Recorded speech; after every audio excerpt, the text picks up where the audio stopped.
Bienvenue dans les entrailles de la bibliothèque Armand-Salacrou, un endroit inaccessible au grand public et au bout du labyrinthe, ce qui pourrait s'apparenter à une chambre des secrets.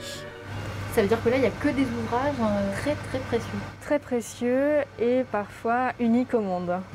35 manuscrits, 700 cartes, plus de 11 000 photographies ont déjà été numérisées et sont disponibles sur le site dénommé Nutrisco, un hommage au premier mot de la devise du Havre, autant de nourritures intellectuelles et visuelles désormais à portée de clic pour tous. On met en relation dans Nutrisco à la fois ce qui est conservé au Havre, mais aussi à Paris, à la Bibliothèque nationale de France et aussi chez les partenaires de la Bibliothèque nationale de France.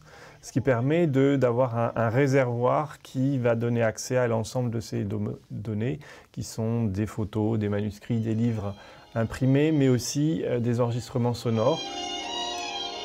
Chanson de Juliette Gréco sur un texte de Raymond Queneau.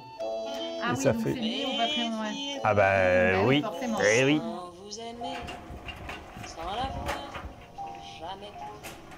Assis confortablement dans votre canapé, vous pourrez ainsi feuilleter des trésors, comme ce cahier de navigation du XVIIIe siècle. À l'époque, la manière de piloter, c'est grâce aux étoiles. On dit très joliment naviguer aux étoiles. Ici, on a un ouvrage qui présente 140 illustrations avec des parties animées qui sont censées pouvoir se tourner et qu'on appelle des volvels. Autre pépite disponible en ligne, des plaques de verre et tirages, comme cette photo de Gustave Le Gray de 1855, un des pionniers de l'écriture de la lumière. À l'époque, photographier la mer, c'est un défi technique. D'un côté, il prenait en photographie sur un négatif la mer, de l'autre côté le ciel, et ça donne ces dégradés de gris vraiment merveilleux. Tendez l'oreille